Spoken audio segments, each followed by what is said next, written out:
Somebody with post-polio syndrome who is sharing about his fatigue. And other able-bodied orthopedicians take a lot of time. They exclude, that these things, that it is a diagnosis of exclusion. Then they come to the diagnosis of a post-polio syndrome. These are the people who can directly connect with the patients because of their lived experience. And it's the time that we need to acknowledge lived experience as an expertise.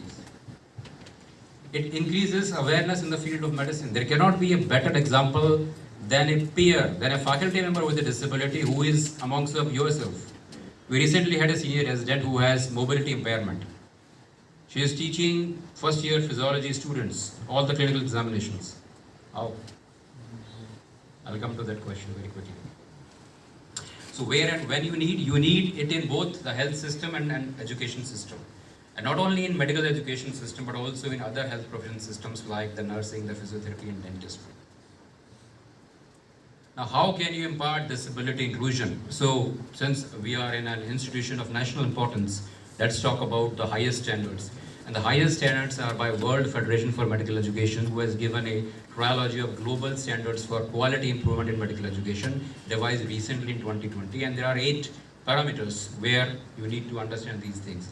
These are mission and values, and these 8 parameters which are there, let's talk about them. The first thing is that when you go to the website of a school or an institution of national importance, what are the mission and values of that school? Does it reflect diversity? Is there any statement on valuing differences as part of diversity? We treat differences as part of the problem which needed to be fixed.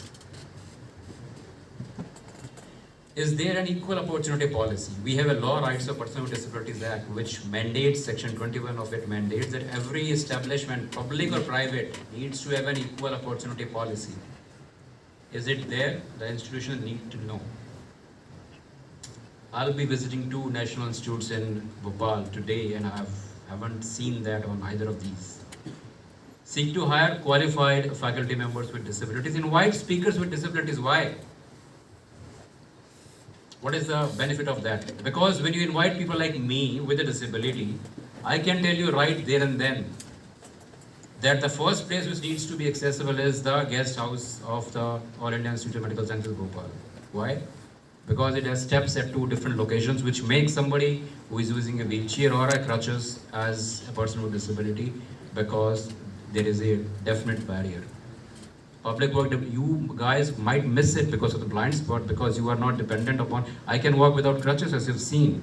But the reason when I go to new places is that I'm forced to carry crutches to navigate these inaccessible environments.